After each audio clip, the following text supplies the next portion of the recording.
Hello. Hi.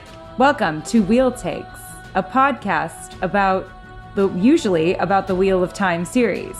But right now we're doing a special offshoot of Wheel Takes, Hunger Takes, I suppose. Sure, is what we should call it.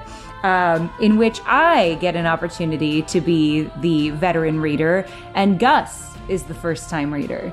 Yeah, because what's our usual format? Our usual format is that we are reading the Wheel of Time, and Gus has read everything, and Allie is the novice reader, Allie being myself. Yes. So I'm Allie, and I should have you go first. No, I usually go first in the Wheel of Time episodes. I'm Allie, and I've read all of the Hunger Games. I am Gus. I have never read the Hunger Games. I've never seen the movies. I have only a very limited passing knowledge of the Hunger Games, and now I have read part 1 of book 1. Tell everyone what you knew about the Hunger Games prior to this. I knew that there was a guy named after bread, which is PETA. Mm-hmm. I knew that there was a president named after weather. And I knew I volunteer as tribute. Okay, And yes. I may have osmosed some things in the past, but I've forgotten all of it. And I knew that it was like the Hunger Games. Sorry, I knew it was Battle Royale, but American. Yes, that is Battle true. Royale being the Japanese novel. Mm-hmm. And also it's YA. And it's YA. I mean, Battle Royale is very much not YA. Yeah, that's all I knew. Cool. So, Gus. Yes. You have now read part 1 of the Hunger Games. Do you have any notes to share with us? I did take some notes. Do you want me to do my notes for the entire part? Or just, like, chapter by chapter? Did you take notes chapter by chapter? Yeah. Well, then let's go chapter by chapter. How about that? All right. So for context, if you're not familiar with our format, we're a generally very irreverent and lighthearted ribbing approach, I guess, to books. We don't take things too seriously, except when we do. We're here to have a good time, kind of enjoy the series, and also poke fun at it as we go along. There's no poking fun at the Hunger Games. And we also swear a lot. Yes. So this is not a YA podcast. If you are here, if you've snuggled up with your kids and you thought, oh my goodness, there's a new podcast about the Hunger Games, that's my kids' favorite series, get them out of the room. This is for grown-ups only. We're occasionally filthy. Yes. So I did take some notes. Typically what will happen is when we do the Wheel of Time, Allie will write down notes for what she thinks is happening or will happen or just moments that stood out to her because she wants to remember how she felt in the moment. And I've been doing the same. Although I think some of the notes that I took for chapters 4, 5, and 6, I dictated some of them to you because I was just so engrossed. It's true. So I'll start with my notes for chapter 1. We have here, the day of the reaping. Okay, that sounds lighthearted. District 12. So this is a sequel to District 9. Nice.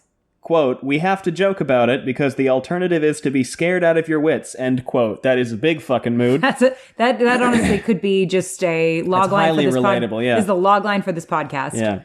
Okay, I see that every young adult dystopia book that has ever been written just stole this whole backstory, huh? Absolutely it did. This is the blueprint for like every YA YA dystopia grimdark novel that came out afterwards. Pretty much. I mean, there were some YA grimdark novels before this. I'm pretty sure Uglies came before this and its subsequent novels. Mm-hmm. I think there were a few before this, but this one was pretty big, and I think there were a lot of series that got a lot of inspiration from the Hunger Games. Just sure. Looking at the cover art, for a long time, I thought Divergent was a sequel series because the way that the cover art and the books themselves look is very similar. Yeah, I have no idea what Divergent is about, for the record. Fun fact about Divergent, which is definitely a sort of Hunger Game. I would say like Uglies and Hunger Games had a big influence probably on the author of that, whose name escapes me. Do you have any more notes? Yes, I do. Why does this feel like Fantasy Winter's Bone? And then I learned that it's set in Appalachia at the beginning. I went, it is Fantasy Winter's Bone. It is kind of Fantasy Winter's Bone. My dad's dead, and now I gotta do something for it. Like, this is very... Winter's Bone is a great book and a great movie. Also starring Jennifer Lawrence. Right, but what do we mean by predators? Why is it dystopian? Why are there walls? I have stress. Because she talks about, like, I didn't know what was going on. I was like, I wasn't sure if we were on Earth. I wasn't sure if this was, like some other world where there's like psychic being monster thing. Because she says the fences keep the flesh eaters out. And I was like, flesh eaters is a very specific way to put predators. It is. Like, are we talking about, is this some world where like everything was hunky-dory and then a fucking portal opened up and in came the monsters from, I don't know, A Quiet Place or Bird Box. Yeah. And now like humanity only lives in these bastions. I don't know. Sure. And then later I learned it was probably a climate apocalypse and that flesh eaters just means predators and they don't have any weapons. Because dystopia, I went, oh, okay. Or what if there are no flesh eaters and it's just all propaganda? That's also very possible. I could be kidding. I know. That's half the fun. And I write, so Prim is getting reaped, isn't she? Oh, well, there you go. It's a climate apocalypse. Oh, man, poor Prim. I guess the series is over. Yeah. And that's what I had for chapter 1. The series is over. Okay. And I'm going to open my can of water. Do it. Excuse me while I make a horrible noise. All right. Chapter 1, Gus. When I wake up, the other side of the bed is cold. My fingers stretch out, seeking Prim's warmth, but finding only the rough canvas cover of the mattress. She must have had bad dreams and climbed in with our mother. Immediately, this little girl is like, oh, protect her. Very well done, Suze. Very well done. Very well done.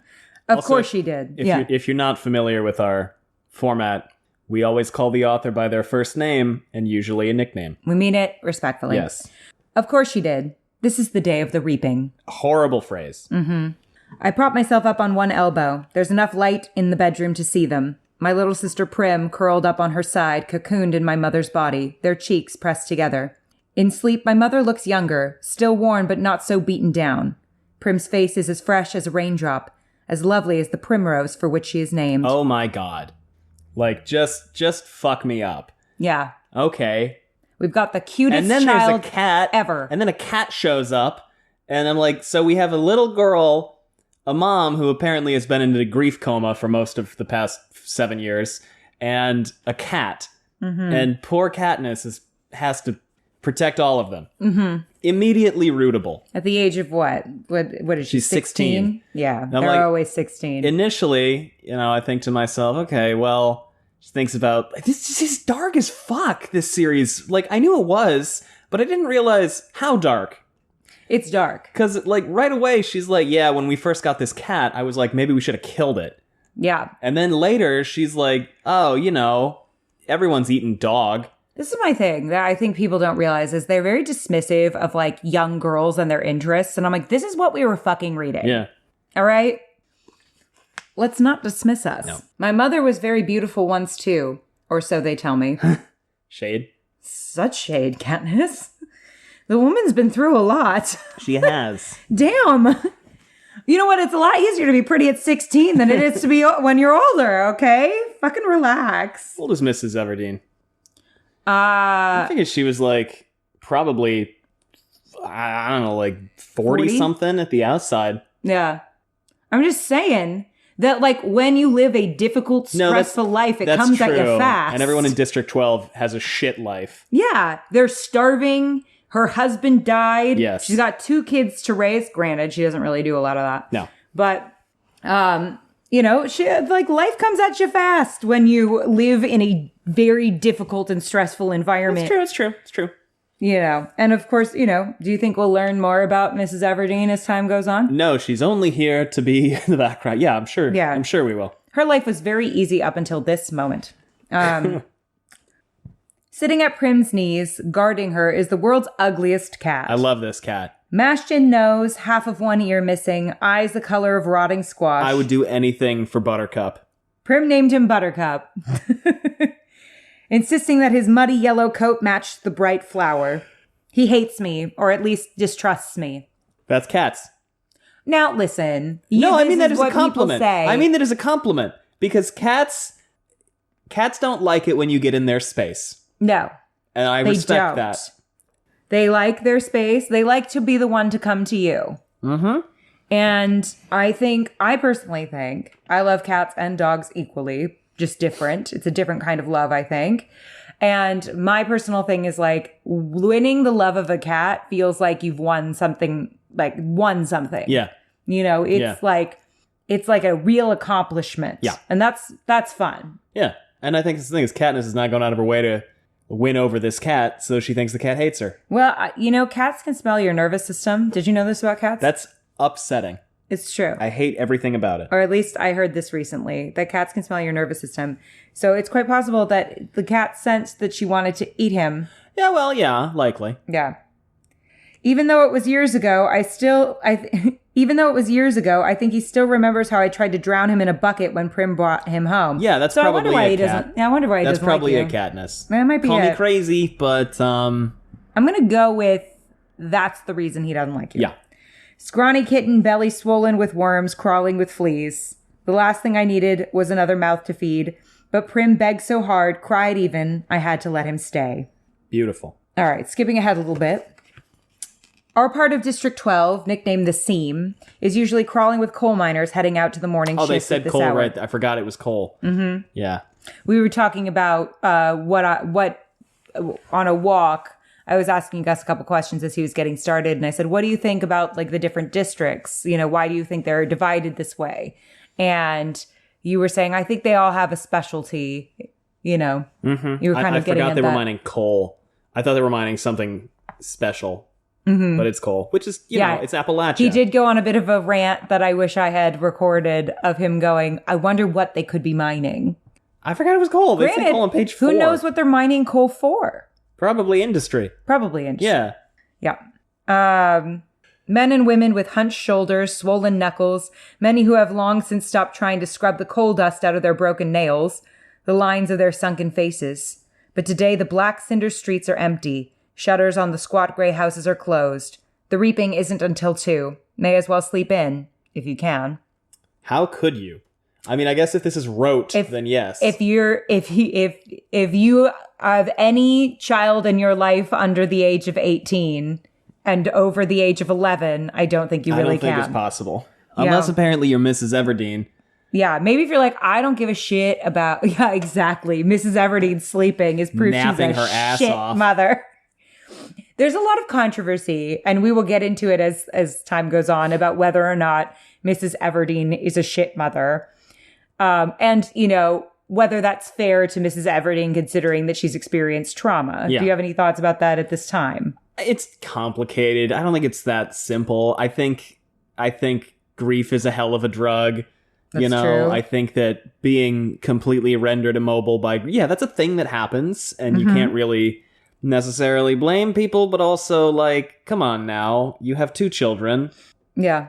They're gonna die. If you like, you gotta, I get it, but also, come on now. Yeah. And like, even at this point, your daughter is taking these multiplicative risks of being taken to probably die. Yeah, probably. You know, and it's like, I understand that it's systemic poverty and that it's baked into the system, but like, come on. Do you think there are families that are like so unlucky that they have like multiple kids get reaped? I think it's possible. I mean, if your family's big enough, you can take an extra token or whatever per member of your family, right? What do you mean? There's a limit to how many extra tokens you can pull. Yeah.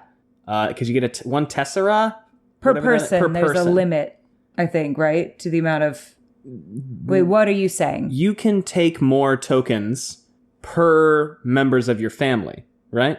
So if you have 4 people in your family, you can pull 4 extra tokens, because each token that you voluntarily add, I don't know if it's called a token, but like each chance you take, you get one person's ration of grain and oil for a year. Mm-hmm. So if it's just you and like your mom, you could only pull 2. Mm-hmm. But if it's like you, your mom, your dad, 2 grandparents, 7 brothers and sisters, you could pull like 10. Yeah. So if you had a whole family like that, if you had a family of like 7 or 8 kids, and those kids were each adding 10 tokens per year, then yeah, I think it's totally possible that they could have 2 kids from the same family. Could be. What do you think? Because, you know, I don't know how much, I mean, there hasn't been a ton that's been answered, but how do you think winners are treated post games? Do you think they go back into society? Do you think they go hang out and like, what do you think kind of happens to them? When they talk about what's Haymitch? Haymitch, yeah. Sandwich? Sandwich. Hamwich? Yeah, sandwich. Hamwich. When they talk about Hamwich, what is it actually? Haymitch. Okay, when they talk about Hamwich, they're like, winners go back to their districts and get paraded around, and the district gets, like, prizes and all this other stuff. But, I mean, it's not clear to me whether Hamwich lives there. Mm-hmm. Haywich, whatever. Yeah. Or if because it sounds like he lives in the capital. Uh-huh. Because I feel like it'd be kind of hard to go back, because by necessity, you would have survived your partner. Right. And teammate. Might make things a little awkward. Even if you didn't kill them. Right. Like, there's still going to be resentment there. Not to mention if you did. Yeah, especially if you did, which I feel like probably has to happen. Not infrequently. Probably has happened before, for sure. Yeah. Yeah. Definitely probably has happened before, right? Because you'd think, potentially there could be an alliance there. Yeah. Because you've grown up with this person. Yeah. But it might also encourage you to not want to hang out with them at the same time, because you, like Katniss had said, there's the awkwardness of we may have to kill each other. And I've got a lot of thoughts about PETA. I know we'll you get have there, but a lot of thoughts. It is tricky because you have thoughts about Rue too that I want to explore. About Rue. The other series that we are reading, which is The Wheel of Time, was started in the 80s, and it is very tropey in a way that when it was being written, going against trope was not necessarily the thing to do. Yeah. Whereas this was written in, I think, the 2000s. Sure. Came out when, like 2007, I want to say. I think I was in high school. Yeah. I was in high school, so if I'm remembering correctly, because I remember my stepmom gave it to me for Christmas. Well, hey, we can check. And said, this is like the new YA book that everyone's talking about. 2009. Okay, yeah, so 2009. My stepmom's very much a book reader, very much a bibliophile, and was at the time in a master's program for creative writing. Right. And she said, this is what everyone who, in my program who likes YA books is talking about right now. You should read it. But because this came out in 2009, when it was more standard practice to not follow the expected course of action, I find myself second-guessing my instincts a lot. Sure. With respect to where things might go. But again, we'll get there. So Katniss talks a little bit about the fence surrounding District 12. Which is supposed to be electrified, but isn't. But sometimes is, but usually isn't. I'm always curious about the person who found that out. Yeah. Yeah, but she says, but since we're lucky to get 2 or 3 hours of electricity in the evenings, it's usually safe to touch. Even so, I always take a moment to listen carefully for the hum that means the fence is live. Right now it's silent as a stone. Concealed by a clump of bushes, I flatten out on my belly and slide under a 2-foot stretch that's been loose for years. Okay. So she retrieves a bow and sheath of arrows from a hollow log, and she starts to hunt. She says that her father taught her to hunt before he was blown to bits in a mine explosion. And I'd forgotten that it was coal, so I was like, what are they mining? What could it be? Is it unobtainium? Is it this future? No, it's coal. Yeah. And she was 11 then. Yes. So just before she was old enough for the to reaping. Get the tessera. Yeah. And she said 5 years later, I still wake up screaming for him to run. Yes, very sad. Trespassing through the woods is illegal. Katniss is like, I don't give a fuck, because she's Katniss and she's awesome and she's got a braid. Right? And as people who, listen to our Wheel of Time podcasts know, we love women with a braid. Yes. So her bow was crafted by her dad and he taught her how to use it. My father could have made good money selling them, but if the officials found out, he would have been publicly executed for inciting a rebellion. Yeah. Most of the peacekeepers turn a blind eye to the few of us who hunt, because they're as hungry for fresh meat as anybody is. So it sounds like that the In fact, they're among our best customers. Yeah, it sounds like the law enforcement here is of the people, not of the capital. Potentially, yeah. But also, like, what we learn from the Avox later is that the capital appears to be so like unbelievably far future compared to everybody. They have hovercrafts. Yeah. I don't know if that's just her thinking that a helicopter is a hovercraft, but they have hovercrafts apparently, and can just find and kill you no matter what. So Well, yeah, silently, Yeah. as we know. So that's probably not a helicopter. Oh, it was solid. Yeah, okay. Right? Yeah. That's the tough thing, because like when she's talking about the food they have in the capital, she's talking about this white grain. And I went, oh, it's rice. Mm-hmm. But she doesn't know it's rice until like the third or fourth time it comes up. Yeah. Which I like I really love how Suzanne Collins is approaching her into the world, and giving Katniss exactly as much awareness as she would have. Yeah. Her world building in this book is really phenomenal. Yeah. Because it's a complicated world, and she kind of breaks it down really well into bite-sized chunks to kind of help you. I mean, considering the readers of this could be as young as, maybe 13. Yeah. Right? Maybe younger. She does a really good job of kind of walking you through this world in a way that will make sense, no matter how old you are. Yeah. Which I think is a hard skill to do when you've got a complex world like this, really introducing it in an organic way that doesn't feel expository. Yeah. So next thing that happens, we meet Gale, right? So yeah, next thing that happens is we meet Mr. Gale. Who is 18. Who is 18, yes, and Katniss's friend. He calls her Catnip. Which is super cute. And Super later on, we cute. see their meeting for the first time. And he has shot, he holds up a loaf of bread with an arrow stuck in That's it. very funny. And says that it cost him a squirrel. And Prim had left them a cheese as a gift for the reaping day. And the two of them get to eat.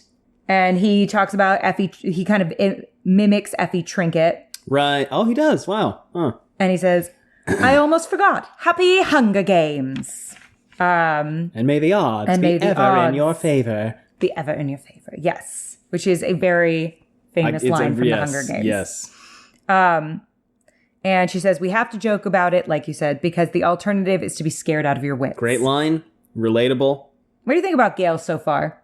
Well, he's the slightly gruff, charming older brother / possibly not older brother at all. / I always thought of him as a brother, but now I realize he's not type of. He could go any direction, honestly. Like what I like about this character is that even Katniss isn't really sure how she feels about him. She's like, no, I've never really felt romantic towards him, but like I could have, but I don't. Yeah. He's fun. He's cool. He's a rebel like her. Yeah, clearly. I mean, they both sneak out of the district and go hunting in the woods together. Yeah. So curious, does it seem like the Capitol / the Peacekeepers, does this seem like it's a potentially dangerous thing to do, to go hunting in the woods? It's being presented as such, but it also sounds like, I think really the issue, because she talks about like there was a puma that hung out with them for a while. And it like almost was domesticated. It was like very friendly and followed them around, but she had to get rid of it because it was scaring away the game. She talks about bears. She talks about wild dogs. Yep. Chasing her into trees. So like, yeah, it's dangerous insofar as they're in Appalachia. Right. And it is a world that appears to have mostly gone back to seed, as it were. But what about, I mean, theoretically, right? They're hunting with weapons, and it's clear that, weaponry is a big no. Yeah. And potentially going outside of the district is a big no. Yeah, but I think this is a case where, is it theoretically possible the district would? Yeah, they could. I mean, the district has the people in such thrall that they will take and kill 2 of their children per year. Yeah. And they won't do anything about it. Right. So it's like, I don't think they would need to prosecute them for hunting. I think if they did prosecute them for hunting, it would not be for hunting. It would be because they thought the hunting was a cover for trying to communicate with the other districts. Because to me, the main thing I'm getting from the...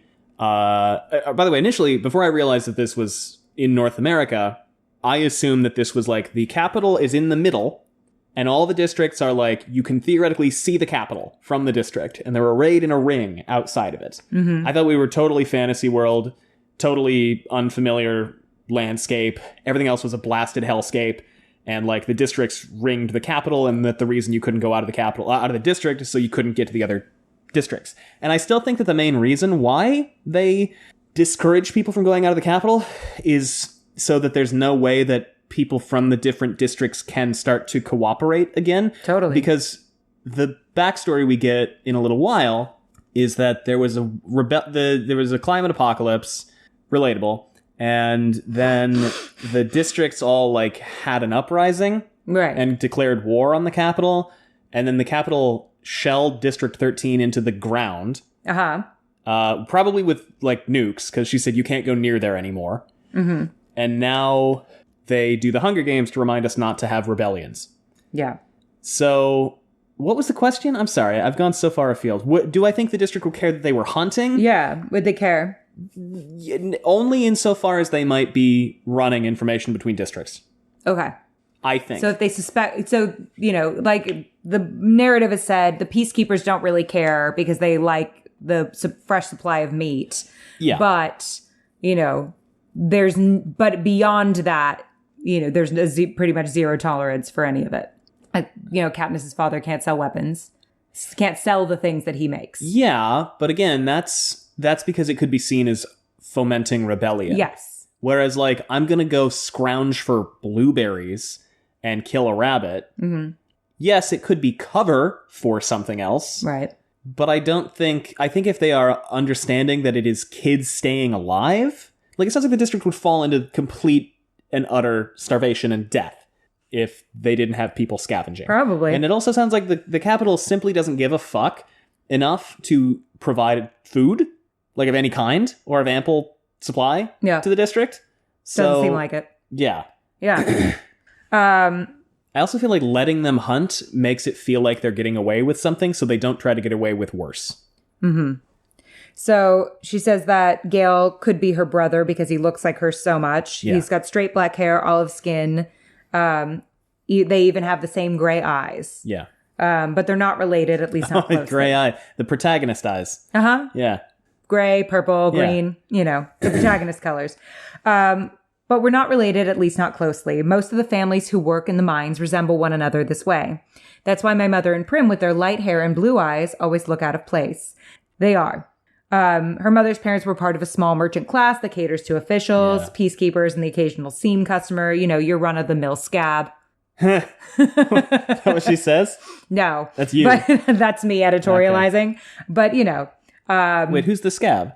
The mother's parents. She's part of the small merchant class that caters to officials, peacekeepers, and the occasional seam customer. I mean, her mother basically comes from like the upper crust of the poorest. Yeah, like the district is. I think that this is the poorest district. Yeah, I'm just saying that she's the rich of the poors. Yeah, it's not a scab though. Fine, but like, you know, I don't know. If I were someone who lived in the seam and I saw her, I'd be a little like. Yeah. You know. Oh, yeah. And I think that's on purpose. Mm-hmm. I think that the capital and the peacekeepers encourage the fact that there is classist division in the district, because if they're fighting each other, then they can't fight the capital. Yeah. So if you've got the slightly less badly off mercantile class and the really, really down in the dirt Appalachian coal miners. Yeah. And the Appalachian coal miners are able to point at the slightly better off bakers as the enemy, and vice versa, then nobody's going to point at the capital. Exactly. All right. I think on that note, we need to take a quick break for ads.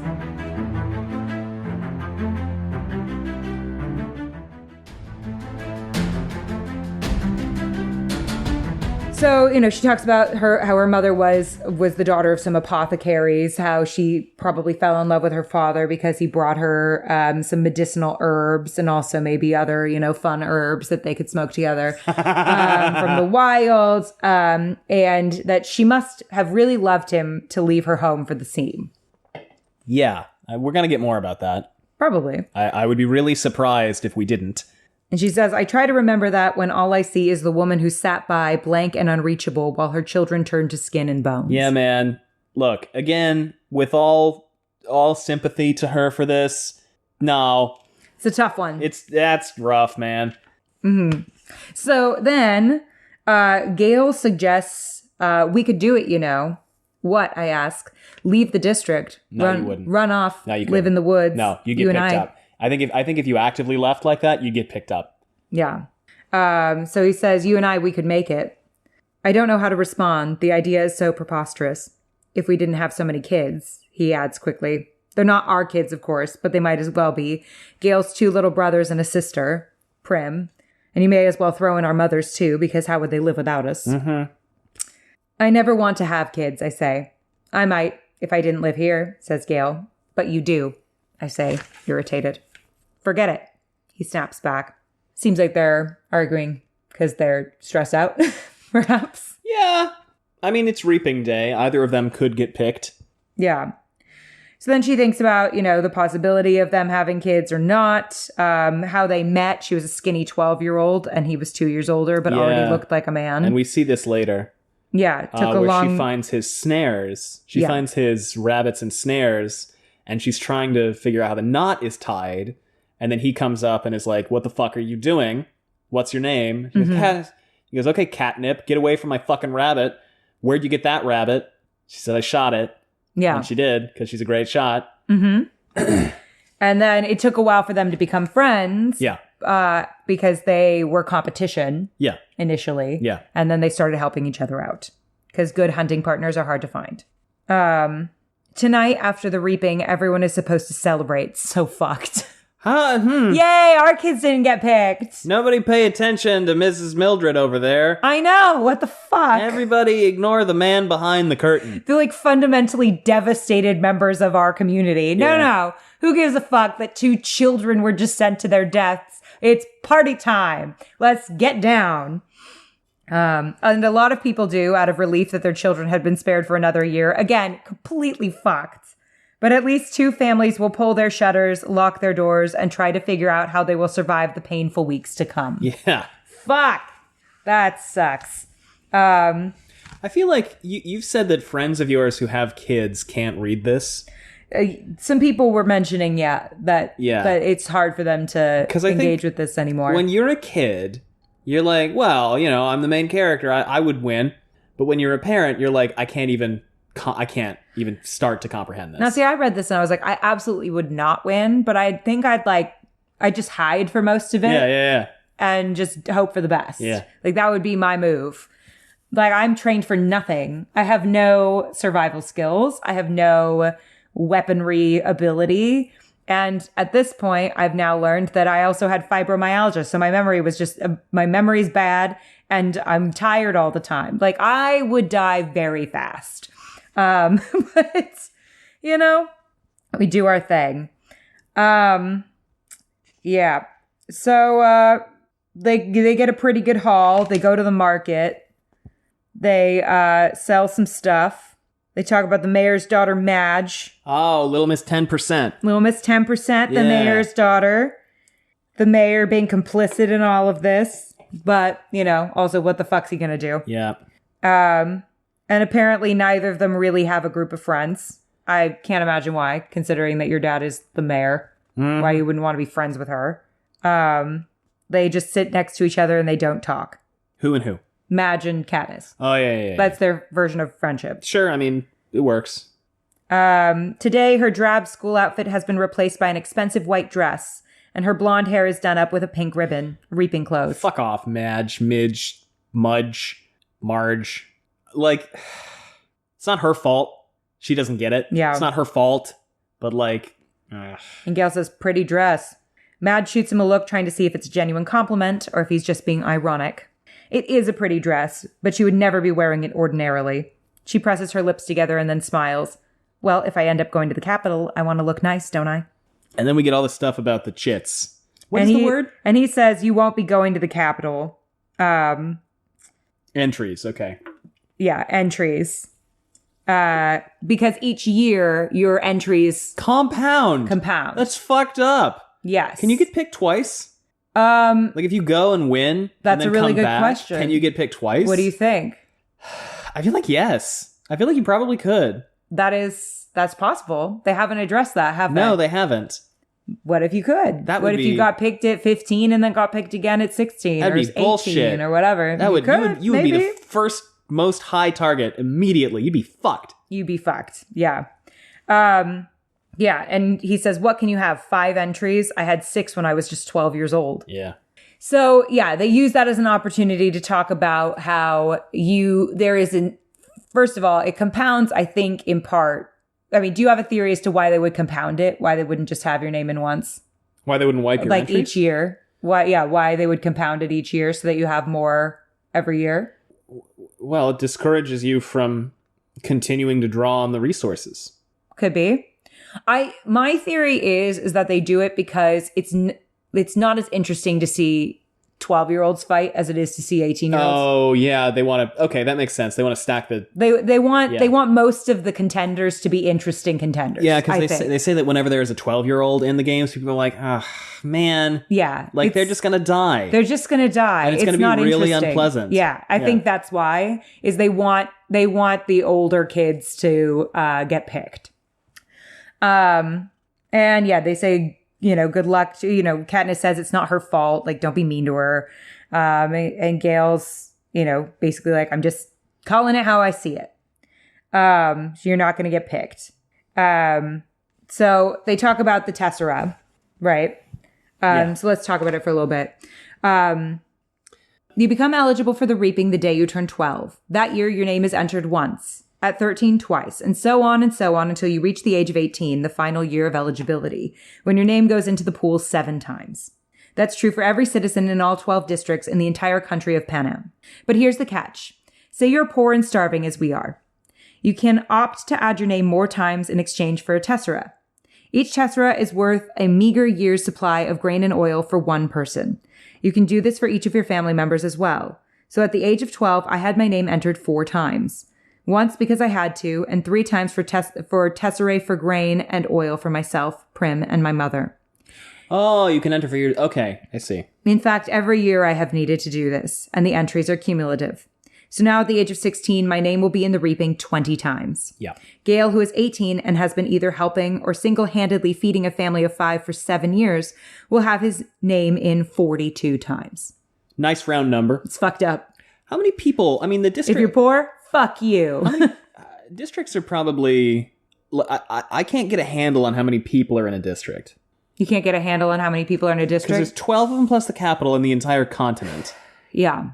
But, I don't know if we're talking about the population of Chicago or if we're talking about, the population of, I don't know, Kansas City, or if we're talking about the population of, a small town in rural Tennessee. If you want... I mean, in terms of what the Hunger Games... looked like, it looked more like a sizable town. A town. Okay.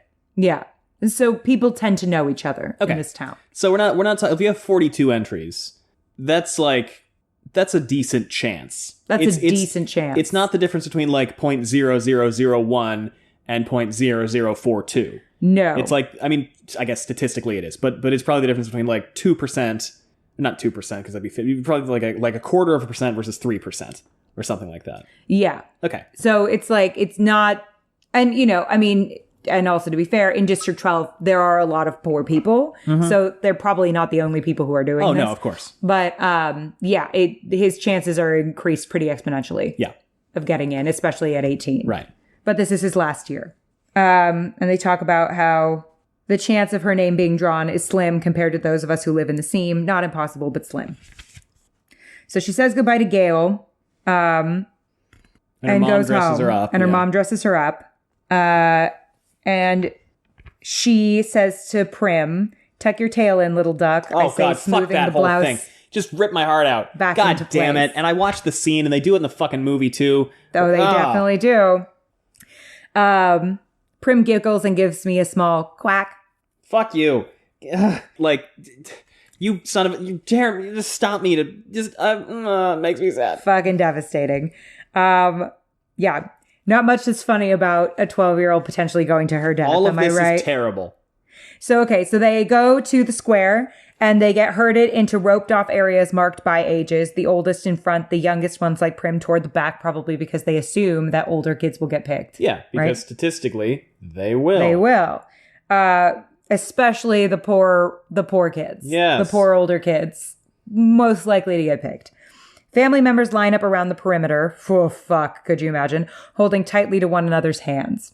But there are others, too, who have no one they love at stake or who no longer care, who slip among the crowd taking bets on the 2 kids whose names will be drawn. Awful. Technically illegal, as I recall. Should be killed. Anyway, they should go instead. Yeah.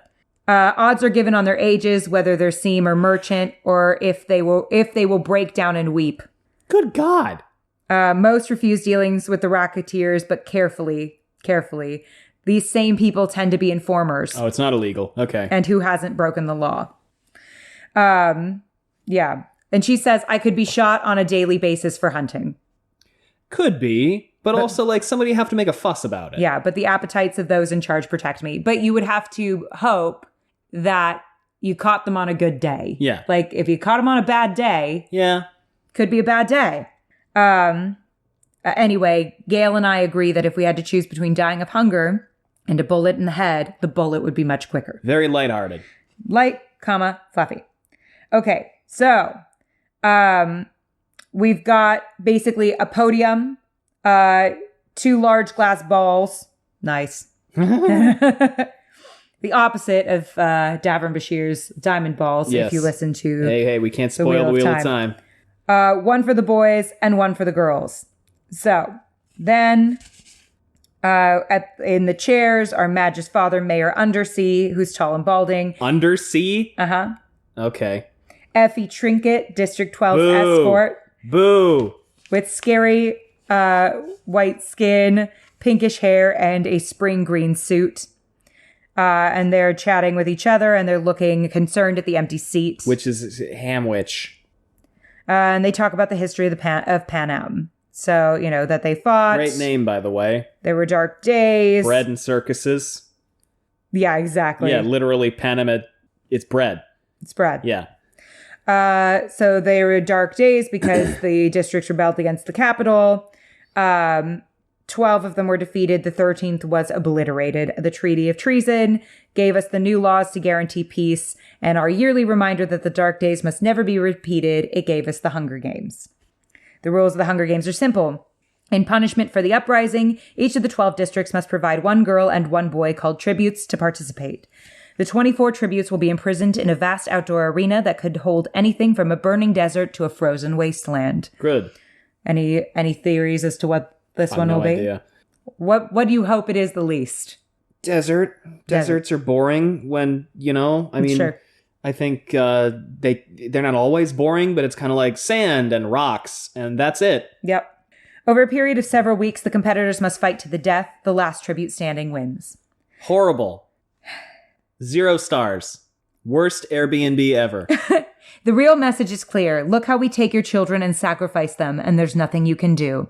If you lift a finger, we will destroy every last one of you, just as we did District 13. Yeah, good times. So it's humiliating as well as torturous. It's a fucked up thought. Yep, a little bit. So Haymitch is late. Because he's drunk. Uh-huh.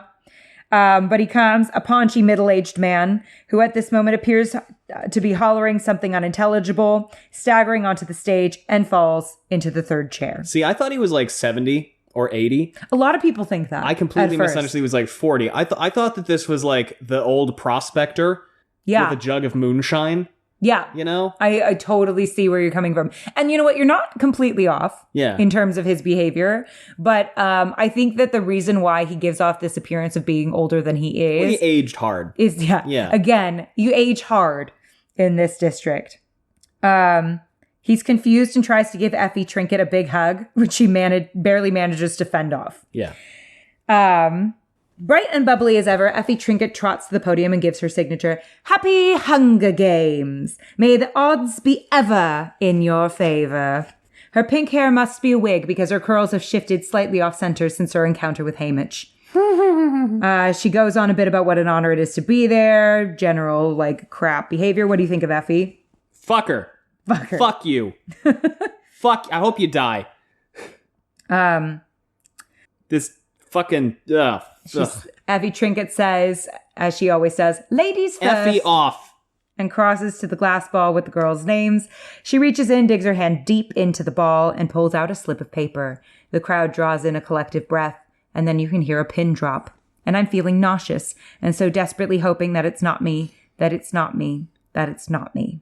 Effie Trinket crosses back to the podium, smooths the slip of paper, and reads out the name in a clear voice. And it's not me. It's Primrose Everdeen. No! Who could have predicted this? Who could have predicted this? This is horrible. All right. And now we'll break there for some ads. Yes.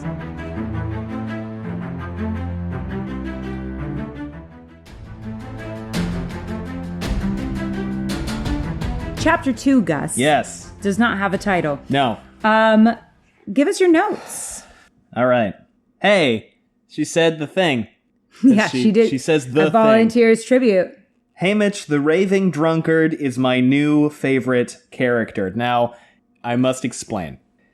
When I read this, again, I thought Haymitch was like a two-dimensional cardboard cutout stereotype character of like the raving drunkard prospector who lives in the hills and like shows up now to scream at a camera and is never seen again. Yeah. And so I was like, icon, we stan, legend. I have since realized that he is a major main character, and I have come to the conclusion that I still like him, but in a more complicated way. I will say Suzanne Collins is a writer in which almost nothing is wasted. Yeah. That's so good. The details really matter. She's really good at her craft. She really does like not waste very much. These books are not very long. There's not a lot of time to waste. And she doesn't. Mama Everdeen, I get it, but you gotta get it together for your kids, girl. I get it, but there's so much discourse about this. You know, the other thing, technically it doesn't even matter. Because this would have happened regardless of whether or not Mama Everdeen had fucked up. Had her shit together. Because it's one slip. She was only ever going to have one slip. Yeah. But also, I guess if Mama Everdeen hadn't fucked up, then Katniss would have never developed survival skills. So, from a plot perspective, I understand why she had to fuck up. Yeah. But, like, Mama Everdeen, get it together. Get it together. With all due respect, I know you're grieving. Yeah. And then I wrote, well, now I want Peeta's bread. Thanks, Suze. The bread that's burned? It's not burnt. There's a little burn on the outside, but, like, they take it home and they scrape off the tiny bit of char, and then they cut into it, and they're like, oh, it's this bread, it's like full of nuts and like raisins, and I'm like, this is fucking fruitcake bread. This is not like Wonder Bread. This is like when you read Great Expectations and Pip hides his bread to take it to the guy, I forget the character, like the guy in the graveyard who threatens him, and his sister thinks he ate his whole bread in 10 minutes, and then she makes him take a purgative because she thinks he's going to die because he ate his bread so fast. This is that kind of bread. This is medieval-ass bread. Yeah. It's really sustenance bread. Yeah, and I want it. Yeah. So, Gus. Yes. Prim gets picked. What was your reaction? Yo, no, I didn't. That's not the one thing I knew. It's also like, of course it's going to happen because we said there's no way Prim is going to get picked. It's almost impossible. And I'm like, well, life's a bitch. Well, life is a bitch indeed, Gus. Life is a bitch to Katniss and will continue to be a fucking bitch. Yeah. So here's what we've got. Let's dive in. Yes. So there must have been some mistake. This can't be happening. Prim was one slip of paper in thousands. Her chances of being chosen so remote that I had not even bothered to worry about her. Hadn't I done everything? Taken the tesserae, refused to let her do the same? One slip in thousands. The odds had been entirely in her favor, but it hadn't mattered. Somewhere far away, I can hear the crowd murmuring unhappily, as they always do when a 12-year-old gets chosen, because no one thinks it's fair. Well, it's not. It's not. It's not. A 12-year-old against an 18-year-old? No, you're not gonna fucking die. fair. Not fair at all. Unless you're Rue, who I maintain is like gonna skin people with her fucking teeth. I don't know. I just feel like Rue. We'll get there. But I feel like Here's what I'll tell you. You're either so right it's scary or so wrong it's hilarious. One of those two. Either way, I'm laughing. They have emphasized the existence of Rue so many times. I feel like Rue is gonna like worm her way into Katniss's good graces because Katniss is a little too soft for the Hunger Games. And then like she's gonna start flaying people. So you're saying that Katniss one day is gonna rue the day she might well rue. Could that be why Rue's name is Rue? Apparently it's also a plant. Her naming is so good with these characters. It's really thoughtful. You know, and the fact that like we'll get to Cinna and my unnecessarily complex thoughts about Cinna. Your predictions for Cinna? Yeah. I mean, who knows? Cinna could be an important character.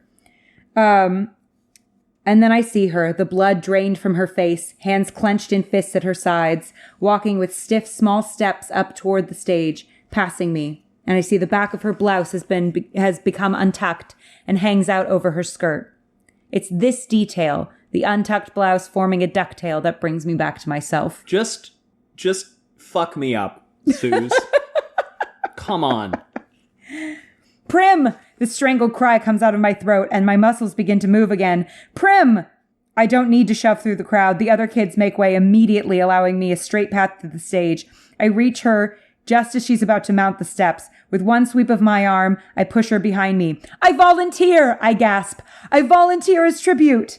That's the thing. That's the thing everybody knows. Mm-hmm. It's that and the modified Boy Scout salute. Also Girl Scout salute. Kind of. So the rule is that once a tribute's name has been pulled from the ball, another eligible boy, if a boy's name has been read, or a girl, if a girl's name has been read, can step forward to take his or her place. Yeah, they're like, well, what's procedure here? This doesn't usually happen.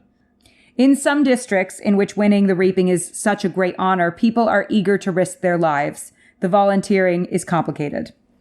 But in District 12, where the word tribute is pretty much synonymous with the word corpse, volunteers are all but extinct. Right. Good wording there. So Prim is like, no, you can't. And Kat is like, yes, you can. Then she's like, the cameras are on me, and I can't be doing this right now. Yeah. Like, I really like how from here on forward, there's this constant consciousness on Katniss's part of like, every single thing I do from this point forward factors into my survivability. Yep. Because it is all being recorded. Yep. And it will all be seen. So, like, I can't cry until they're not looking at me, because they'll think I'm a wimp. They'll think I'm weak because the other tributes get to watch. They get to watch this. Yeah, and they stagger the reapings, which is fucked up. They stagger the reapings? Yeah, they stagger them so that you could, if you were in district jewel maker, rich asshole, be eaten district, then you could like go to your reaping and then watch all the other ones. Mm-hmm. And see who got picked. Yeah. Yeah. And start to create a strategy around it, right? Jewel making. There is a jewel making district. There's like a fancy toys district. There's a fancy toys. Fancy trinkets district. There's a fishmonger district. There's a factory district. Yep. Like we were talking about this on our walk before I got to that knowledge. I was like, every district must have a specific specialty. Yes. And certainly you hit the nail on the head there. If you are of the district that is like the artisans district, you know, or like the I don't know, the computing processor making district, then you're probably they're gonna want you to win. Yeah, probably they are. Yeah, because you're more valuable. Mm-hmm. You and the work that you might do are more valuable. Wow, it's almost like this book is about classism. It's almost as if this is a very anti-capitalist book, which is why I'm so excited you're reading it. Wild. And why I cannot believe that you never read it before and haven't been spoiled on things that happen. If I have, I don't remember any of it. Incredible. Is the thing. Because I'm sure I knew something. Like, I remember when I was in high school, people did like an adaptation of one of the books, but I don't remember anything. Yeah. So until we're done with this series, you have to stay off the internet. That's fine. It's not long. Like, I'm going to finish this book pretty soon. Yeah. So is the next thing that happens with PETA? So... Because there's all the really... So Prim starts screaming. Yeah. Gail takes her from... Oh, Gail. From Katniss. And says, up you go, Catnip. And then Haymitch starts raving at the screen. And nobody applauds for her. But that's good. Yeah. Effie says, I bet that was your sister. And like kind of tries to cover for the fact that she's doing this out of order. You know, as if that fucking matters. And the mayor said, like, it doesn't fucking matter. Let her volunteer. Like, obviously that's what she's doing. Katniss wonders if he remembers her from when Katniss got her father's medal or whatever. Medal of Valor or whatever for being blown to fucking shreds. Because nothing fucking nice ever happens in this book. No. Okay, so then something unexpected happens. A shift has occurred since I stepped up to take Prim's place, and now it seems I've become someone precious. Yeah. At first one, then another, then almost every member of the crowd touches the 3 middle fingers of their left hand to their lips and holds it out to me. It's an old and rarely used gesture of our district, occasionally seen at funerals. Yeah, it's the thing. It means thanks. It means admiration. It means goodbye to someone you love. Damn. That just gave me chills. Yeah. Haymitch starts yelling about how she has spunk. That's fucking helpful. I don't think he does this on purpose, but it is really handy. Fucking whisked away in a stretcher. Yeah, which is amazing. And then Effie goes to take the boy tribute. And she just grabs like the top one. Yeah. And it's PETA. It's Bread Boy. PETA Malark. Yes. And she, in the movie, says it, PETA Malark. And we get this whole flashback. Yes. There's so many flashbacks in this first part, which I get. I understand why they're here. Yeah. They need to, you need to provide some context. She's got to pad out these things. In a show don't tell kind of way. So, Katniss thinks, oh no, not him. Now, do you want to describe a little bit about what this flashback entails? So Katniss, when her dad died, her mom went into catatonic fugue state, basically. Yes. And didn't move, didn't do anything. She was 11 and Prim was 7. And she was like, we're going to get taken away by the government. We're going to get put into basically foster care, but dystopia style. And it will be terrible and we'll be beaten all the time. Mm-hmm. And it'll be awful. Yeah. But my mom is in a grief coma. So, I need to find another way to stay alive. Right. And she's like, I can't steal stuff because I'll be killed. Yep. I think killed. Mm-hmm. So she's looking for food and she's going to steal scraps out of the bakery's dumpster. Yeah. But then the horrible evil witch who runs the bakery yells at her. Mm-hmm. And then PETA sees her, deliberately burns 2 loaves of bread, gets hit by his horrible evil witch of a mother. Mm-hmm. And then she tells him to feed the bread to the pigs. Yeah. And he throws some of it to the pigs, and then he gives her the rest of it, and runs off like it never happened. Yeah. And she thinks wow, I can't because he comes up on stage and there's definitely recognition between them. Yeah. Which, according to PETA at the end of the part, is because he's had a crush on her all this time. I'm still not sure whether or not I trust PETA. Mm-hmm. I think the locked point of view within Katniss's head is really smart, because I think it's very possible that PETA is actually, he did a nice thing once for her. Does that mean he's a nice guy? Does not necessarily mean he's a nice guy. I think it's very possible that PETA is the final boss, at least of the book. And people can change from 11 to 16, yes, right? Yes, they can. They clearly haven't really spoken much since then. No, because he's mercantile and she's not. Yeah. She's poor. He's a blonde boy. Yeah. He's a blonde man. We don't trust blonde boys in this household. We don't trust big burly blonde men. We don't trust big burly blonde men, he says, as that. I also, when she says, oh no, not him. And the first thing I thought was so this guy is buff as shit. It's this guy is that TikTok meme that's making the rounds right now of, I think, Mike O'Hearn, walking out of water while the music goes, baby, don't hurt me. So do you think PETA might be buff? He is. We know he's strong because his thing is that he can lift heavy stuff. Well, he's a baker. He's got to throw sacks of flour around all the time. Yes. And shit. And you put the thing in the oven with the big long stick thing. There's things you would have to do. Yeah. We learned that he is fairly cut. He's cut. But again, I thought she was not him. I thought it was oh my God, he's just going to paste me. It could be both. Yeah. But this is a funny moment. She thought about thanking him a couple times, and now she's been waiting for the opportunity to present itself.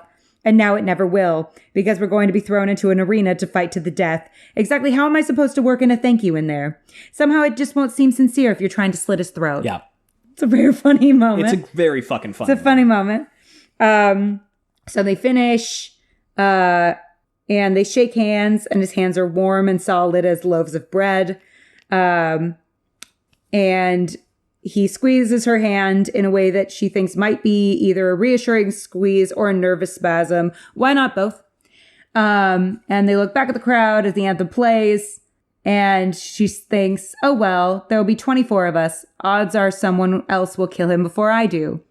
Of course, the odds have not been very dependable of late. Brutal. Susan Collins with these freaking... This is really good. Very chapter finishers. She's a clean writer. Yeah. She's clean. Yeah. I bet that she fucking finished that sentence and then just took a shot All right, chapter 3, All Gus. right. Do you have some notes? I have for a us? few, yes. All right. Little Miss 10% gave her a bird pin. I think I've seen this icon. Yes, you have, Gus. It's on the front of the fucking book. There it is. And I know the third book is called Mockingjay, which is what this icon true. is. Katniss, it's just hunting. Like, you're right, Gale, but holy shit.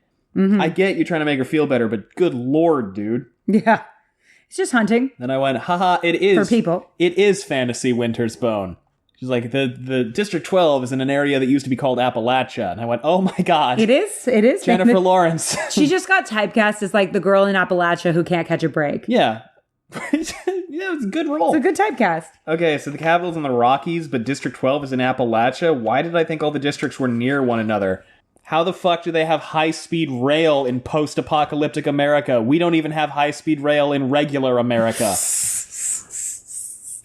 Is it possible their government is better? No, I'm just kidding. They made genetically modified monsters to what kind of dystopia is this? The mutations, I believe they're called. Yeah, the mutations. They make birds that can... So the whole thing that happens with the bird is that they made these birds that are genetically modified mockingbirds that would listen to and recount whole conversations. Yeah. And they used them to spy. But people figured that out really fast. Yes. So they just fed them garbage. Yeah. Like trash conversations and bad intel. Yeah. And then the Capitol was like, well, that fucking didn't work. So they, I'm not suggesting that they should have just killed all of the birds, but they released them and then they bred with regular mockingbirds. And now there's just stereotype parrots everywhere. Yeah. They just parrot back things that they hear. So she goes to her mom and sister. They're sad. Her mom, breaks out of her grief coma for a minute. Well, and she's not in it anymore, I know, but she's like, here's a shirt. Yeah. And some shoes. And Katniss is like, Mom, you have to not go back into sucking if I die. I understand you gotta keep that her alive. It is in your nature currently to want to be worthless as a character. And her mom was like, I was depressed. And Katniss like, I understand that you were depressed. And that is a legitimate thing. But also, if I die out there, I need you to promise me that you're going to take care of my little sister so she doesn't also die. Yeah. I get it, but come on. Yeah. She said that Prim's not to take any tesserae. If they can get by if they're careful on selling Prim's goat milk and cheese and the small apothecary business her mom now runs. And Gale will help them. Mm-hmm. Do you think Gale would help them? He seems like a good guy. Okay. Yeah. He does. Yeah. From what little I know about him, yeah, absolutely. The only reason I asked is I was like, he seems like he's kind of busy himself, but, He seems like busy himself, but his partner just got reaped. Yeah, that's real. They got close out there, I bet. Yeah. There was something that he was gonna tell her in chapter 1 that he doesn't get to tell her. For some reason, it's like, remember this, and then she cuts him off in this chapter, I think. And I'm like, okay, so that could have been like an aborted declaration. Yeah, you think so? It totally could have been. You think he's got the feelings? She's the main character. Mm-hmm. It's not impossible. It's a YA novel, and it's not out of the question. I'm not saying that romance is not a legitimate form of art and expression. I'm saying that when you introduce handsome boy that I get along with, and it's a YA novel written in the mid-2000s, mm-hmm. the expected course of action is that a lot of people are going to ship them together. Okay. That's the trope. The trope is that they like each other. Sure. The trope could also be that she and Peeta like each other. Sure. But I still think Pete is going to turn out to not be a good dude. He could. Yeah. He could totally turn out to not be a good dude. So you would be like, if there were some kind of weird shipping of the two of various I'm boys, sure there is. I have no doubt that there is. But at this moment, you would, if there were a weird shipping of the various boys, you'd be Team Gale, you're saying? Based on the very limited information I have at the outset of the first book, where all I know about Peeta and all I know about Gale is what I get from part 1, yes, currently, because I know less about Gale that makes me distrust him than I know about Peeta, I would be Team Gale. Okay. But that's not to say that I wouldn't primarily be team strong, independent woman. And that's assuming that that's where these books are going. That's I have no idea if that's where they go. That there are 2 boys that she's interested in, right? Gail she thinks of him like a brother. That's not hot. She says she thinks of him like a brother. That's what so you think that she might be lying to herself? I don't know. Could be. Or she likes neither of them and she's a strong, independent woman, guys. I think that's also entirely possible. So yeah, she doesn't bother suggesting Prim learns to hunt. That would be disastrous. She's scared of the woods and she cries when anything dies. And she's, yes, like you said, she says to her mom, you can't leave again. My mother's eyes find the floor. I know I won't. I couldn't help well, you have to help it this time. You can't clock out and leave Prim on her own. There's no me now to keep you both alive. It doesn't matter what happens. Whatever you see on the screen, you have to promise me you'll fight through it. My voice has risen to a shout. I do have sympathy for her. I want to be clear. But also, like... Yeah. Come on. But also, like, fuck, lady. Like, you there are certain moments where there's kids put up or shut involved. up. Yeah, there's kids involved. You got to get the fuck out of bed. Yeah. I'm sorry. Like, I can't imagine losing you as a potential thing. I'm even knocking on wood right now just in case. Can't imagine it.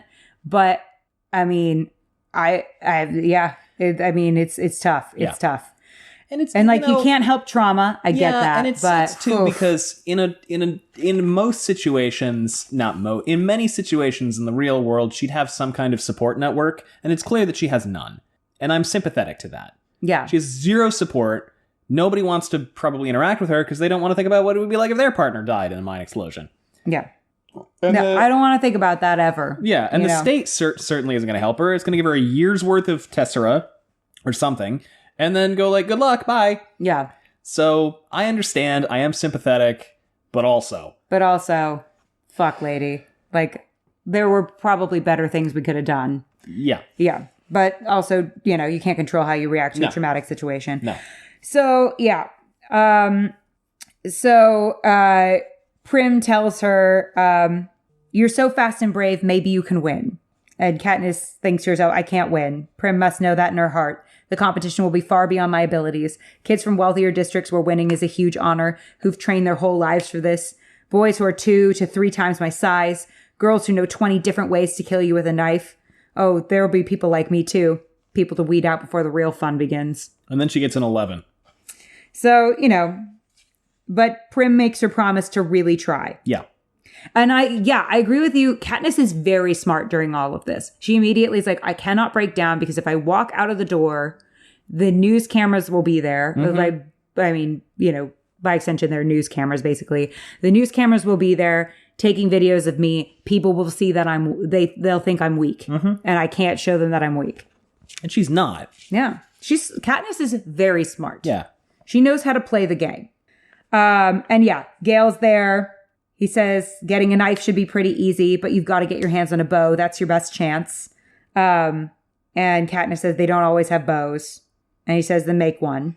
So helpful. Thank you.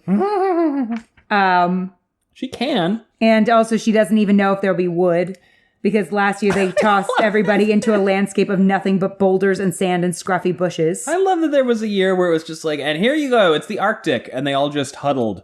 And the viewers were like, well, now I'm just sad. Yeah. There's a lot of different, they've spent one Hunger Games watching the players freeze to death at night. And it was considered very anticlimactic in the capital. I bet it was.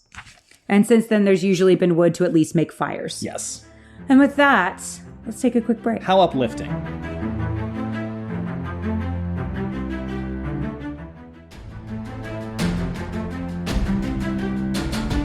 So we're back.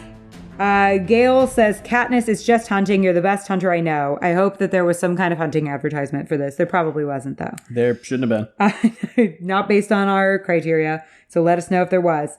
But he says, you know how to kill. And she says, not people. How different can it be, really? Pretty fucking different, Gale. Little bit. What do you think? Lot bit. Like, I can shoot targets. I've shot a lot of clay pigeons. I've never shot anything that's alive. No. And I think that moving from clay pigeons to animals and then from animals to people is a lot of steps. Yeah, that's a lot of steps. So they get to the train station. Peeta Mellark, on the other hand, has obviously been crying, and interestingly enough, does not seem to be trying to cover it up. I immediately wonder if this will be his strategy in the games, to appear weak and frightened, to reassure the other tributes that he's no competition at all, and then come out fighting. See, it's tricky because she's suspicious of him immediately, and I'm in her head. So it's very possible that he is earnest throughout all of this, but I just don't... I think the fact that he waited to confess that he has a crush on her until after after he separated himself entirely from her training, and then he publicly announced that he has a crush on her, yeah, I think that was a strategic move to weaken her and throw her off. Really? Yeah. You do? Yeah. I could be. Because then people will think, if I get Katniss, it will throw Peeta off. And that would be a brilliant strategy. Yeah. If she's such a threat to him. Because she's the most favored to win. Yeah. Right? Which doesn't mean she will win. They talk about how, like, a 3 won.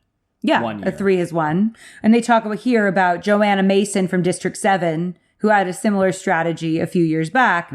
She seemed like a sniveling, cowardly fool that no one bothered with her until there were only a handful of contestants left. It turned out she could kill viciously. Pretty clever the way she played it. Yeah, which also, okay. So I'm going back and forth about Rue. I don't think Rue and Peeta are going to have the same thing. Because I had given this to Rue. Look weak and lame. Look weak and then actually flinch flesh from bone with your fingernails. So you think maybe one of them is a good person? I think one or the other of them is not shitty. I think we're being set up to think that it's more obvious if Rue is a good... yes. Or they're both shitty. It's possible. Maybe they both have a similar strategy. Yeah, they might. Yeah. So the train starts to move. Katniss thinks it's odd that Peeta would be trying to look weak, considering it would take a lot of fucking crying for people to overlook how big and strong he is. Yeah. They don't really know a lot, because everything's basically coal at school. Yeah. So the education's like, you take 2 coal, you subtract 1 coal, how many coals are left? Coal. Don't need you to be smart. Actually, probably is not good for them if their people are smart, right? It's probably very rudimentary education. Yes. Drawers are filled with fine clothes. She's allowed to wear whatever she wants. Madge gave her her gold pin before she came in. It's a small little bird. It's a mockingjay. Talk about the mockingjay and what it is, and we kind of talked about that before. Her father was very fond of mockingjays, and he would whistle, and the mockingjays would copy him. And then they go down to supper. How'd supper go, Gus? Oh, this part. Oh man, this part's great. The Effie fuckface is like, oh, you two have such good manners. I'm so happy that you're not like the rest of the pores. And then Katniss starts eating with her hands. Yeah, exactly. I fucking love Katniss. I love Katniss. I have always loved Katniss. Yeah. Everyone who has read this ever wants to be Katniss. Yeah, Katniss is amazing. Wants to be this ballsy. Am I? I can't say. I've never been in this situation, but I love a good fuck you to Effie. It was good. So the meal's over. And they go to watch the reapings, the other reapings, since they can't attend. Yeah, we get a couple people. We don't get names yet, but we see Rue. Yeah. Rue, the reason I highlighted Rue right away is because they're like, here's 1 person, here's 2 people, here's a 3rd person, and then the 4th person we saw was a little girl who couldn't have been. I was like, well, she's going to be important. Yeah. So do you? I'll read really quickly who we see. A monstrous boy who lunges forward to volunteer from District 2. A fox-faced girl with sleek red hair from District 5. She's come up a few times. Yeah. A boy with a crippled foot from District 10. He's come up twice. Bummer. Super bummer. Not where you want to be. And most hauntingly, a 12-year-old girl from District 11. Bloodthirsty. So she's like prim in size and demeanor. Only when she mounts the stage and they ask for volunteers, all you hear is the wind whistling through the decrepit buildings around her. She's already killed 50 people. There's no one willing to take her place. Because she's already killed 50 people. A fucking murderer, according to Gus. They know that she will win. Rue supremacy. Here's what I think happens. Okay. Here's what I think. I think the reveal that PETA is merciless comes when PETA kills Rue. And Rue is actually not that bad. She gets a high survivability score. I don't know why yet. But I think PETA... But that might be too predictable. PETA might kill Rue. In a merciless way. Okay. When it's like down to 4 people. If the 3 of them have been keeping each other... I don't know. I think that's possible. But then again, within the context and rules of the game, you have to do that. You have to what? You have to... It's a winner take all. So I don't know if I could really fault him for killing Rue. It's really difficult when the premise is only one person will live. Yeah, that you might not be able to blame him for doing. No, because then otherwise Katniss would have to. Someone has to, right? Right, unless Katniss is going to take a bullet for Rue, which is possible. But I don't know. I think unless she saw Prim in Rue. Yeah. But there's 3 books. Yeah. So I don't think that happens.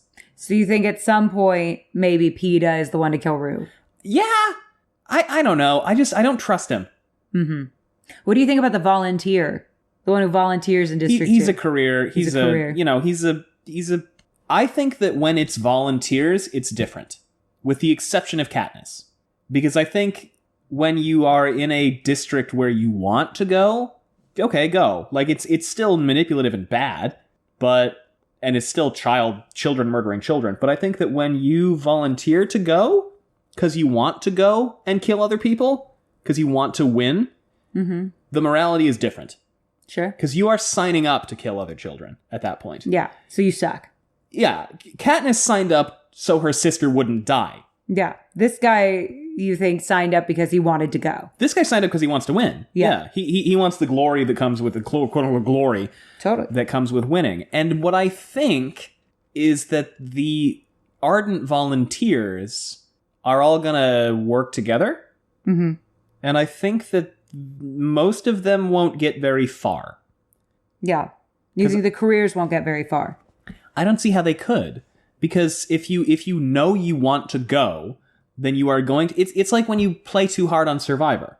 You know, I mean, I'm going to make comparisons to Survivor and Big Brother and all the other reality shows like that throughout this. No, please. This is... Actually, I believe that she has said that she was inspired by Survivor. Yeah, because it's the same thing. The difficult thing is the other competitors see you volunteer. If you were sequestered from the moment you got reaped, it'd be different.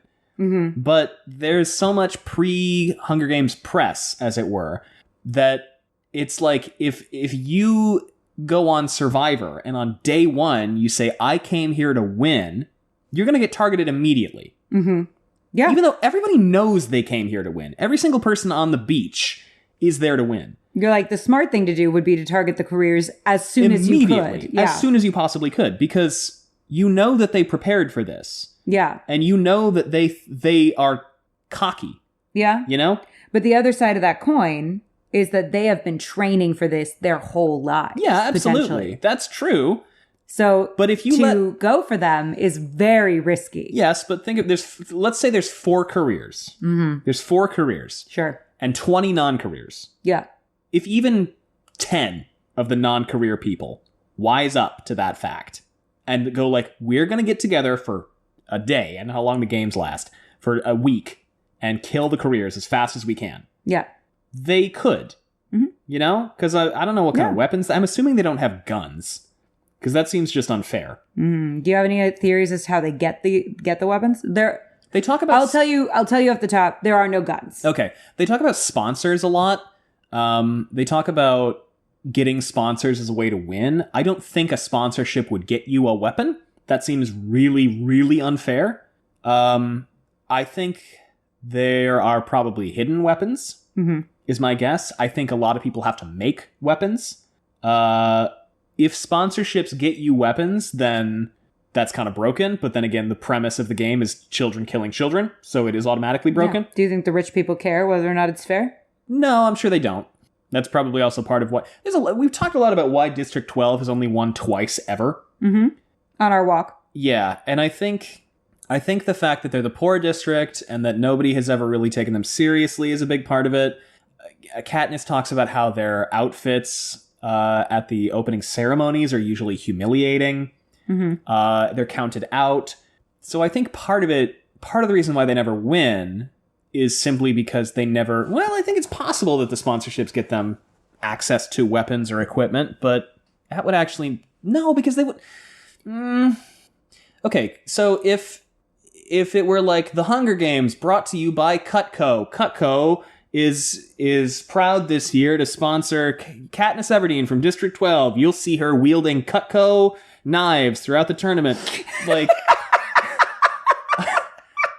They can slice through a throat. They can slice through your ham. And at first I was like, well, they wouldn't do that because nobody can buy weapons. But I'm like, the Capitol can probably buy weapons. That's possible. And I think a lot of the weapons in the games are not going to be traditional weapons. I think a lot of them are going to be repurposed objects that could be used as weapons. But then again, they wouldn't want to advertise that to the districts because they don't want the districts to know, like, you can kill a man with a shoe. But if a sponsor... If, like, Swiss Watch put their name on the bow that Katniss has, and then she kills 11 people with the Swiss Watch bow. Yeah. Then that, well, okay, maybe the sponsorships get them weapons. Yeah. It doesn't have to be fair. Doesn't have to be fair. Yeah. I mean, if we're going along your train of thinking, if you have a lot of money riding on somebody winning. You want them to win. You want them to win. That's true. So you might give them advantages in the game. I mean, what do you think that the sponsorships do? They must help. Yeah. So they must get either weapons or advantage. I think I got too focused on the games being fair because I forgot we're in a dystopia where they're murdering children. Yeah. I think that is an important thing to note, that the games are not necessarily fair. Yeah. I mean, starting from the fact that you could have a 12-year-old up against an 18-year-old. I mean, that from the get is not fair. Yeah. And then beyond that, they've also got potential sponsorships that come into play and, other factors that could come into play. I mean, some of them, it came down to like who froze to death the least quickly. Yeah. And that's got everything to do with how much fat you have on your body. Yeah. So... and that's going to be a big wash for the District 12 kids, right? Oh, they're fucked. They're fucked in that case. And they're fucked in a lot of cases, right? Because it's systemic inequality. Yeah, it's systemic inequality. And so they are not going to give money. They're not going to bet money and then give money to potentially give them advantages on kids that are probably going to lose, right? No. So there we are. And then the Katniss sees herself get reaped. And Peeta laughs about the fact that he's drunk. Haymitch, yeah. Yeah, that Haymitch was drunk and is drunk every year. And Effie says, "How odd you find it amusing. Your mentor is a lifeline to the world in these games. The one who advises you, lines up your sponsors, and dictates the presentation of any gifts." Oh, gifts. I forgot about that. Gifts. Yeah. Mm-hmm. Haymitch can well be the difference between your life and your death. Now, Gus, just a quick interesting thing about Haymitch. You're just seeing things from his perspective. So he won probably, and it was the first winner in a long time. From District 12. And he won his games. And then each year... Oh, everybody else is... Oh... The children that he mentors die every year. Well, that's going to fuck you up. It's going to fuck you up a little bit, I think, right? It's going to fuck you up. Yeah. You get a bunch of kids. They're fucked. They know they're fucked. You try your best, and then you watch them die. And then you watch them die anyway. Okay, that'll fuck your psyche pretty bad. Yeah. So, I mean, I wonder why Haymitch drinks. Gosh. And not only that, he also had to kill... Probably had to kill a bunch of other kids. Yeah, probably had to kill some other kids. Yeah. And watched other kids die. Not so fun. Well, everyone, clapped and cheered. Not good. Not awesome. Quite bad. For your psyche, right? Very bad. Not awesome. And then he comes in and pukes on the floor. He comes in and he pukes on the floor. Yeah. And that's the end of chapter 3. The end of chapter 3. Chapter 4, Gus. Yes. Do you have any notes? You would have them on your phone, because I was dictating at this point. I don't think you had very many for me. I didn't, because I was just reading. But I'll give them to you so you can read them. How are you enjoying this so far, being on the other side? It's very fun to be on the other side. Right? All you got to do is say your wild thoughts and opinions. Of course Pete is trying to kill you, you silly goose. This is I think chapters 4, 5, and 6. Flavius? What Latinate bullshit is this? Why do all the people in the capital have straight up Latin names? Why is this Rome? And then I talked to Bree, our longtime pod friend. She said, because it's Rome. Yeah. Oh, yeah. Because it's basically It is it's Rome. gladiators, but they're children. I was right that each district has a specific focus. Yes. You were right that each district has a specific focus. But I got very invested for these. Not that I wasn't always invested, but I just didn't write anything down for 3 chapters in a row. Awesome. So chapter 4, I guess.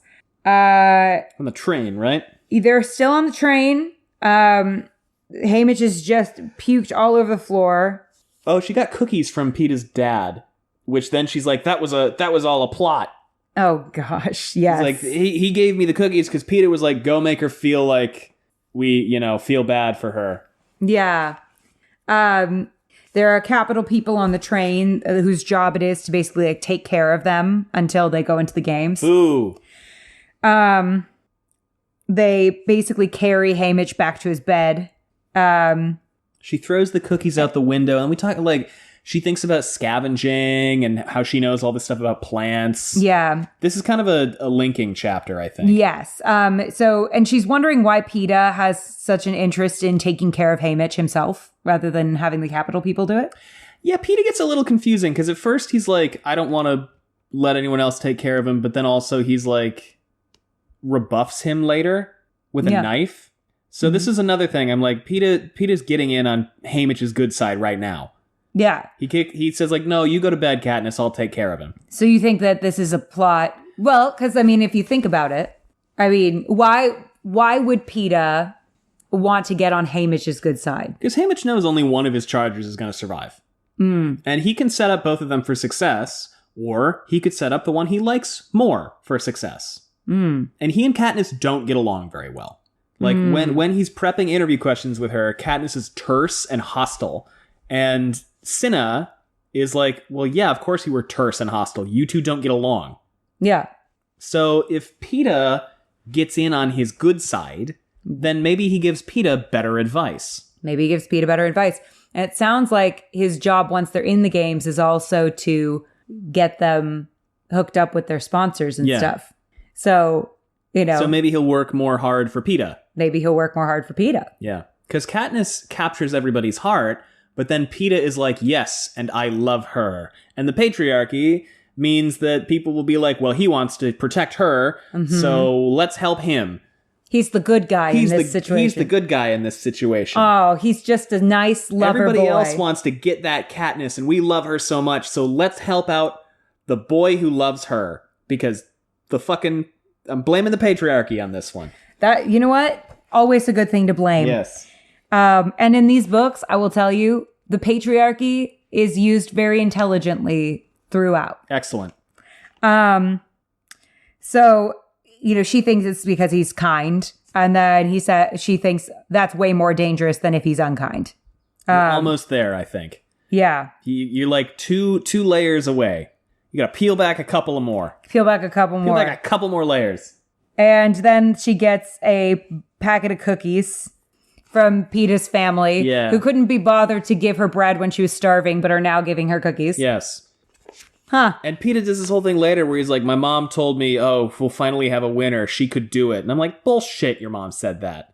Bullshit, your mom said that. You are throwing her off guard, dude. Your mother was like, well, I'm going to write off my son? No fucking way. I guess your mom sucks. Maybe she sucks. Well, we know she sucks, but also, come on, bro.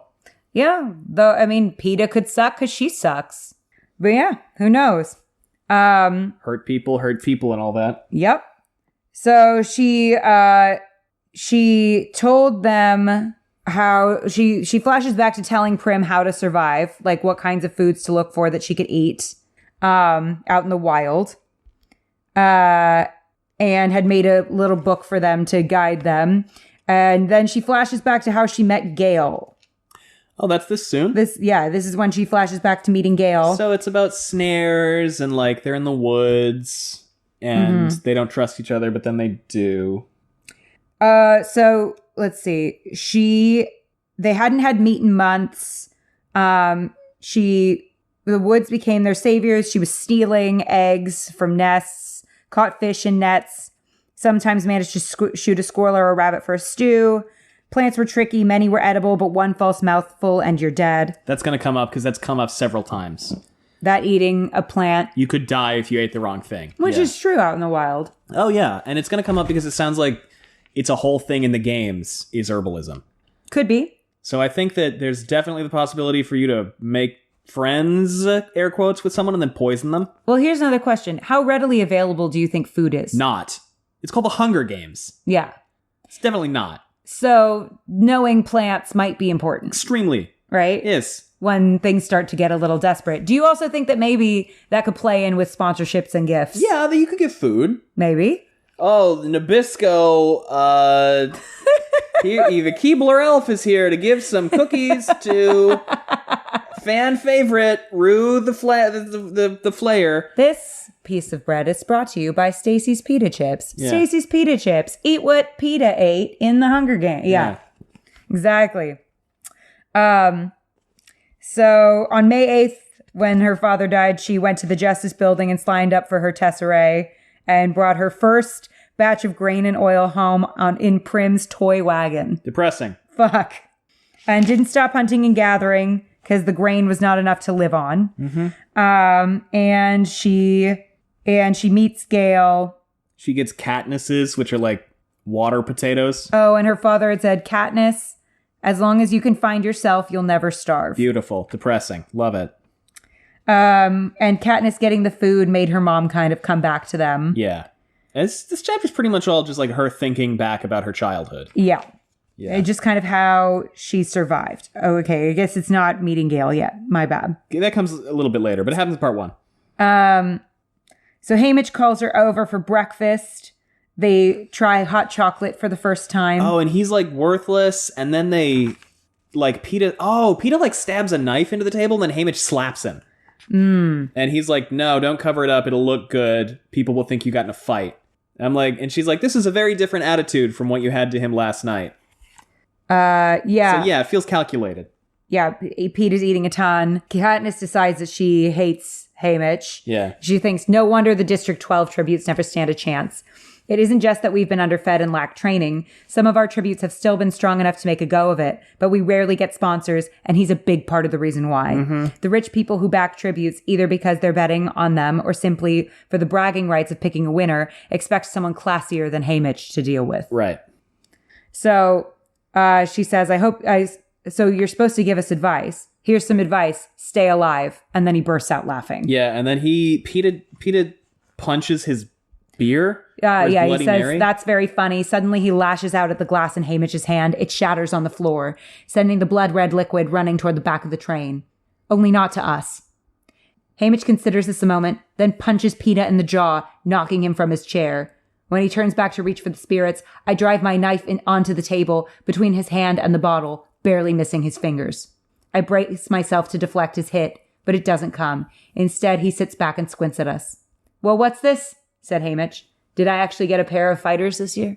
So PETA starts to ice his face, and Haymitch stops him and says, no, let the bruise show. The audience will think you've mixed it up with another tribute before you've made it into the arena.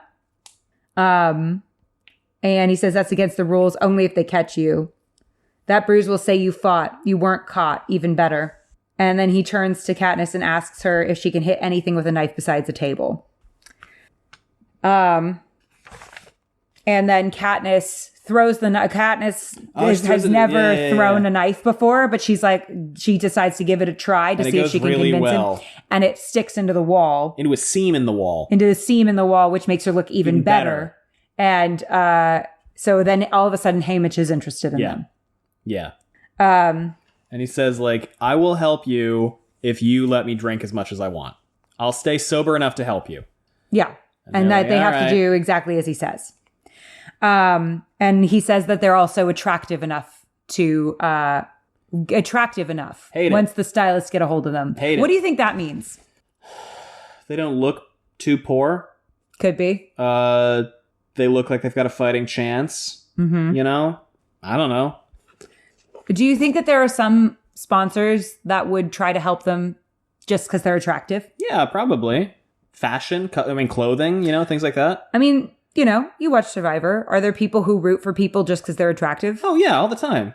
Yeah. Yeah. I think it's entirely, it's a very shallow event in every way. Yeah, definitely. Yeah. Right? So he might be thinking they might be attractive enough that I could get sponsors for them. Just based on that. Based on their appearance.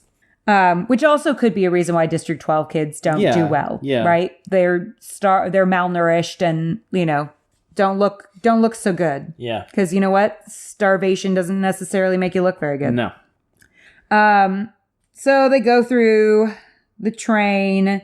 People are pointing at them. They see the Capitol for the first time.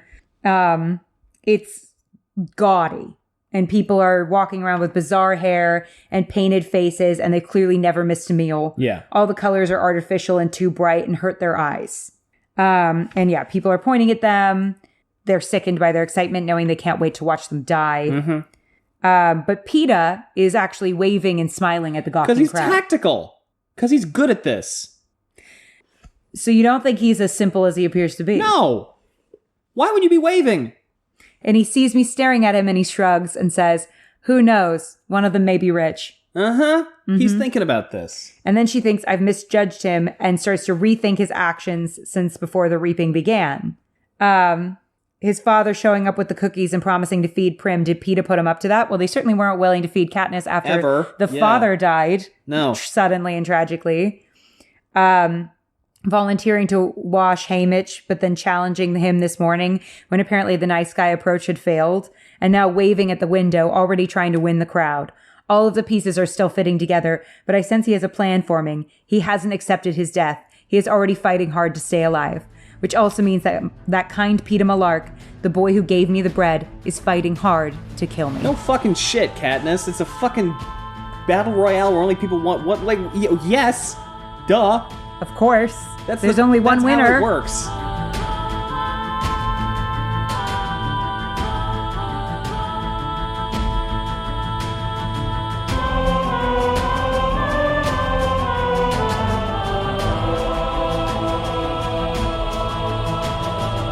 And I think we're going to cut it there because I think we'll just make this a part 1. Yeah, part 1 of part 1.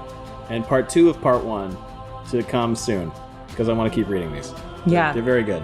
Oh, I'm so glad. Yeah. Thank you so much, everyone. I never do the outro. We have social media if you want to know what we've got going on. It's all linked below. We also have a Patreon if you want to support us that way. It's patreon.com/wheeltakes. And you can always leave us a rating and a review, which helps a lot. Again, our primary focus is on the Wheel of Time, but this is fun, so we're going to keep doing it. All right. And anything else, Gus? Rue's kill count is in the millions. Thank you so much, everyone. Bye. Bye.